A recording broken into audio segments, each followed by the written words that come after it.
Bonjour tout le monde et bienvenue pour une nouvelle analyse de partie. Alors aujourd'hui, je vais vous montrer la partie d'un autre de mes élèves qui lui est classé aux alentours de 1750 en ligne. Il a les blancs et la partie c'est une partie italienne. Ça va commencer comme ceci. Donc les noirs ont joué fou C5. Et là, ils choisit de jouer avec C3. Donc l'idée c'est de mettre un pion en D4 assez rapidement. Le coup principal normalement dans cette position, c'est de jouer cavalier F6. Alors, si cavalier F6, les blancs vont effectivement jouer D4. Et après, pion prend D4, pion prend D4. Le fou est attaqué. Donc, il va y avoir fou B4 échec. Et là, normalement, le coup principal, c'est cavalier C3. Et en fait, c'est un sacrifice de pion dans l'ouverture. Donc, c'est un gambit. Là, grâce au clouage, on peut prendre le pion en E4. Et ça, c'est une longue ligne que je vais pas analyser puisqu'elle n'a pas été jouée dans cette partie. Mais c'est quelque chose qui a été quand même assez étudié. Et il y a pas mal de choses à connaître si on veut la jouer d'un côté comme de l'autre. Mais si je ne me trompe pas, si les noirs connaissent bien la ligne, c'est pas censé être trop dangereux pour eux. Mais ça peut être assez piégeux si on la joue avec les noirs sans la connaître, effectivement. Dans la partie, cavalier F6 n'a pas été joué. Il y a eu D6. Alors D6 c'est un peu moins bon. Dans l'ouverture, on essaie quand même de sortir les cavaliers avant les fous.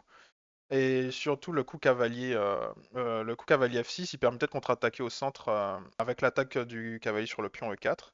D'ailleurs, le coup principal dans cette variante, c'est pas D4, c'est plutôt D3 pour défendre le pion ici. Et c'est beaucoup plus calme que la variante où on joue D4 que j'ai montré précédemment. Donc ici, il y a eu D6. Et donc les noirs laissent les blancs prendre le centre. Et donc il y a eu pion prend D4, pion prend D4 et fou B4 échec.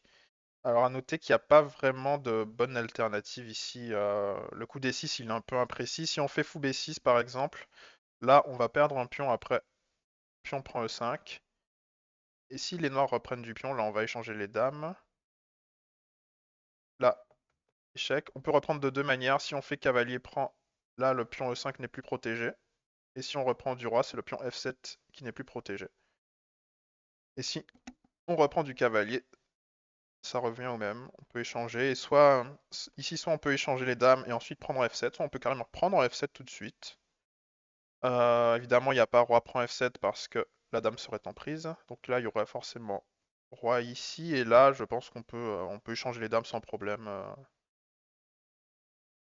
Et dans tous les cas, les blancs vont se retrouver avec un pion de plus. Donc le coup fou B6 n'était pas vraiment jouable. Ils sont obligés de prendre en E5. Là, fou B4, échec. Ici, fou D2 a été joué. Le fou en D2, je le trouve un petit peu passif. Moi, j'aurais préféré mettre mon cavalier en C3. Je pense que c'était un peu mieux. Cavalier C3 et ici cavalier F6. Là, je me demande si on peut pas sacrifier le pion en jouant petit roc. Euh, c'est une bonne question. Je pense que ça doit être possible. Petit roc. Fou prend, pion prend. Cavalier prend ici et peut-être qu'on va réussir à s'en sortir parce que le roi est encore au centre, le cavalier est sur une colonne ouverte. Je pense que les blancs ils doivent avoir des compensations ici. Euh, Dans le pire des cas, après cavalier C3, cavalier F6, là on doit pouvoir jouer soit fou G5, soit fou D2 pour parer la menace. Donc il ne doit pas y avoir trop de soucis. Dans la partie il y a eu fou D2, donc les noirs ont échangé. Cavalier prend D2 et là fou G4 avec la menace cavalier prend D4 puisque le cavalier ici est cloué. Les blancs jouent H3 pour chasser le fou. Alors ici, il y avait un meilleur coup que de gérer la menace qui se trouve ici. Avec le coup dame B3, on a une double attaque sur les pions B7 et F7. Et le cavalier il est défendu par le fou. Et en fait, on vient de se déclouer. Donc ici, là, on a une double attaque et les menaces des noirs, elles ne sont plus efficaces du tout. Ici, je ne vois pas trop comment on fait pour défendre les deux pions. Je pense que ce n'est pas possible. Euh, Bon, on n'a pas envie de se faire déroquer, donc on va plutôt défendre le pion F7. S'il y a un coup comme Dame 7, là, il y a un gros problème, puisqu'on va perdre une pièce. Et si on joue un coup comme cavalier H6, bon déjà on a un cavalier qui est très mal placé, en plus on perd quand même le pion B7, mais au moins la tour est encore défendue, donc il faudra juste bouger le cavalier. Mais voilà, les blancs ont gagné un pion, et les noirs, ils commencent à avoir quelques petits soucis dans cette position. Peut-être qu'ils peuvent s'en sortir avec le coup cavalier A5. Mais voilà, la position n'a pas l'air spécialement agréable pour les noirs ici.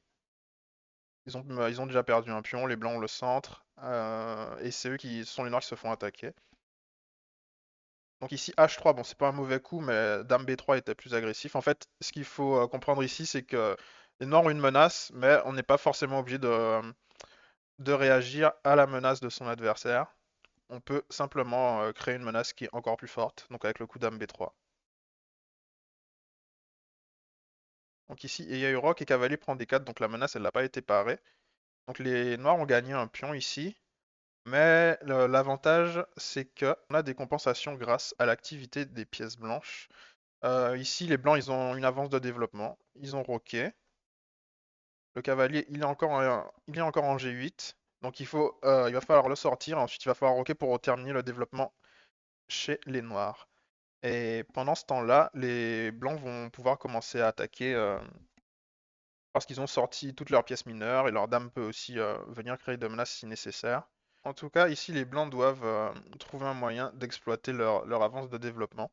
Alors ici, le cavalier en F3, il est encore bien défendu, que pour l'instant, il n'y a pas trop de problèmes. Il y a tour 1 qui a été joué, non, pas tour 1 tout de suite. Il y a d'abord eu G4, ok, pour essayer de se déclouer. Alors on a avancé les pions devant le roi, mais pour l'instant, c'est pas encore trop grave, puisque les pièces noires ne sont pas prêtes à attaquer le roi blanc. Donc ici, il y a eu cavalier prend F6, dame prend, ou G6. Et là, les pions blancs, on voit bien qu'ils restreignent le fou noir. Le fou, il a aucune case où aller. Donc on a quand même tiré. Enfin, on est quand même un peu avantagé par le fait d'avoir avancé les pions sur case blanche ici, même si le roi est un peu affaibli. Mais pour l'instant, on voit pas comment les noirs pourraient profiter de cet affaiblissement. La seule pièce qui pourrait venir en attaque, ce serait la dame, et le cavalier, il est encore loin d'arriver. Donc pour l'instant, c'est pas trop grave, on va dire. Donc il y a eu tour 1, avec l'idée de créer un vis-à-vis entre le roi qui est encore au centre. Ici, il y a eu dame F6, et là, le coup dame F6, il me plaît pas du tout. Ici, les noirs doivent terminer leur développement et mettre leur roi à l'abri. Ils ont un pion de plus, là, la priorité, c'est de mettre le roi à l'abri. Donc moi, si j'avais les noirs ici, mon premier réflexe, ce serait de me dire où est-ce que je mets mon cavalier. Est-ce que je le mets en F6? Est-ce que je le mets en E7? Vu qu'il y a une tour qui vient d'arriver en E1, je pense que je jouerais plutôt cavalier E7 pour, euh, pour éviter d'avoir des problèmes sur la colonne E.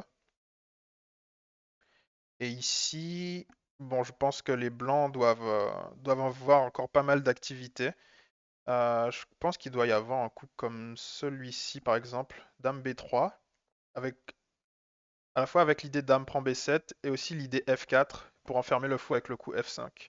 Ça, c'est assez dangereux. Bon, en gros, les noirs, ils ont un pion de plus, ils vont bientôt roquer, mais ils sont pas encore sortis d'affaire parce que les blancs ont pas mal de menaces. Donc là, il y a eu dame F6. La dame, c'est pas la pièce qu'il faut sortir en priorité dans l'ouverture. Là, il y a un cavalier qui n'a pas bougé de la partie, c'est lui qu'il faut sortir en premier. Et là, il y a eu E5, donc avec à la fois l'attaque sur la dame et l'attaque sur le pion B7. Et l'idée aussi d'ouvrir la colonne E pour pouvoir attaquer le roi. Ça, c'est important. Quand le roi adverse est au centre de l'échiquier, il faut essayer d'échanger les pions du centre pour ouvrir le centre et pouvoir attaquer le roi facilement. Donc les noirs, ils se disent ok, je me fais attaquer, donc je vais essayer d'échanger les dames, comme ça j'ai moins de chances de me faire mater, en plus j'ai un pion de plus. Ça c'est un raisonnement plutôt logique. Alors là il y a eu cavalier prend F3. C'était aussi possible de prendre en D6 avec échec intermédiaire. Et ça permet de récupérer le pion de moins, puisque là il va falloir parer l'échec. Je ne sais pas où va aller le roi, peut-être en D7. Et là on reprend. Et là, on n'a pas récupéré le. Bon, effectivement, on n'a pas récupéré de pion pour l'instant, mais le roi est toujours au centre et les pièces elles vont s'activer quand même assez vite. On va mettre une tour sur cette colonne-là et le roi au centre avec deux tours sur les colonnes centrales, ça risque d'être assez dangereux. Déjà, si je joue tour D1 ici, je peux commencer à avoir des menaces comme cavalier E5, attaque le fou, attaque le pion F7. Ça peut être assez dangereux. Bon, dans la partie, il y a eu cavalier prend F3 et pion prend E5. Et donc ce pion, il est en prise, donc il va falloir le récupérer.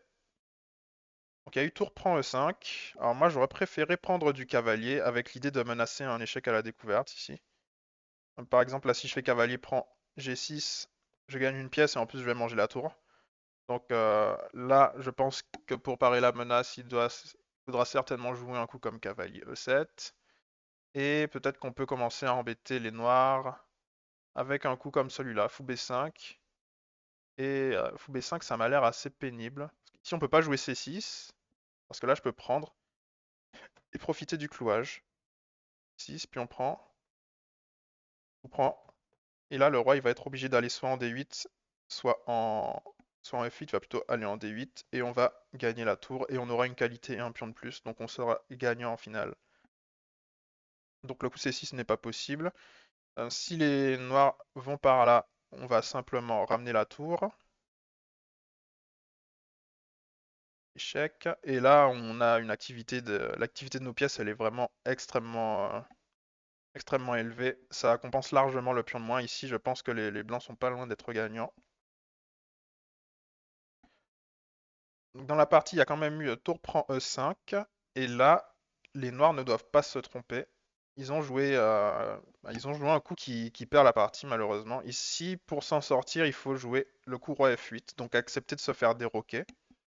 Ce qui n'est pas si grave dans ce contexte, puisque les dames ne sont plus sur l'échiquier. Mais le problème, c'est que voilà, les pièces vont avoir du mal à sortir. Enfin, surtout la tour. On ne sait pas trop comment on va réussir à la mettre en jeu avec le roi en F8. Et les blancs vont facilement ramener leur autre tour. Et ils vont jouer avec 4 pièces contre seulement 3 pièces noires. Donc voilà, l'activité des pièces blanches va largement compenser le léger retard matériel.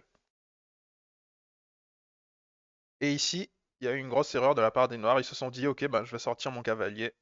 Sauf que maintenant, bon, je pense que le coup n'est pas trop difficile à trouver. Mais il y a un coup qui gagne pour les blancs. C'est simplement de jouer tour à E1. Et donc on double sur la colonne, le cavalier il est cloué, il a attaqué 2 fois et il peut pas être défendu une deuxième fois, donc il va être perdu. Et les blancs vont se retrouver avec une pièce d'avance. Donc là, pour se déclouer, les noirs ont fait grand roc. Et là, les blancs ont une pièce de plus et la partie est quasiment perdue ici. On va quand même avancer un petit peu plus vite sur le reste des coups. Là, il y a eu A6.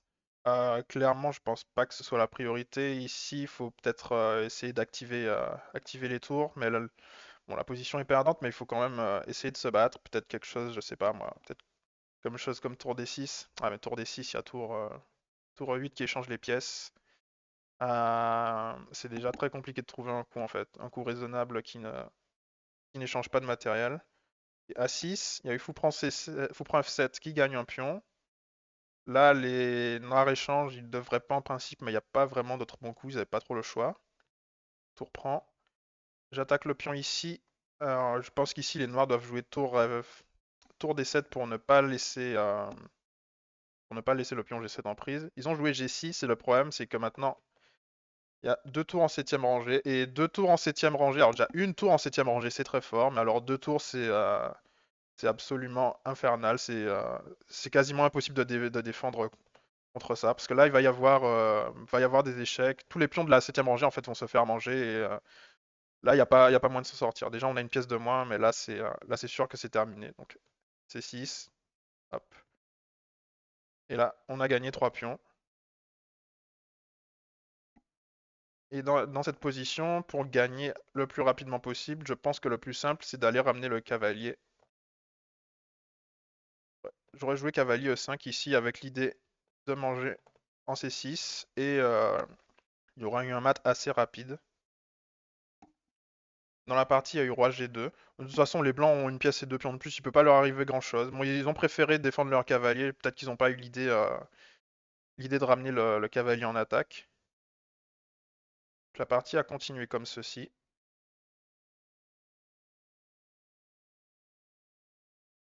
Et là, ils ont décidé d'avancer leur pion passé. Bon, je pense que c'était pas nécessaire de quitter la septième rangée avec les 2 tours. C'était plutôt, je pense que c'était plus efficace de ramener le cavalier, mais bon, on peut se permettre beaucoup de choses avec une pièce et 2 pions de plus. Et là, il y a eu une gaffe de la part des Noirs qui étaient déjà dans une position trop compliquée. Ils ont oublié qu'il y avait Maton. Donc voilà, ce que je retiens de cette partie, c'est que les Blancs ont eu une avance de développement et qu'ils l'ont plutôt bien exploité. Ils ont profité du roi au centre. Il faut pas laisser son roi au centre en début de partie, hein. Il faut vraiment roquer le plus tôt possible, c'est indispensable. Et là, les Noirs se sont fait punir parce ils ont pas respecté ce principe fondamental de l'ouverture. Là, clairement, ils ont joué Dame F6 avec l'idée de faire le grand roc, mais en fait, il faut quand même sortir, il faut essayer de sortir ce cavalier avant et de faire le petit roc. C'était beaucoup plus sûr. Donc voilà. Si vous avez une seule phrase à retenir de cette vidéo, c'est roquer le plus tôt possible. Voilà. Je vais m'arrêter ici pour cette analyse de partie. Merci de m'avoir suivi et je vous dis à très bientôt.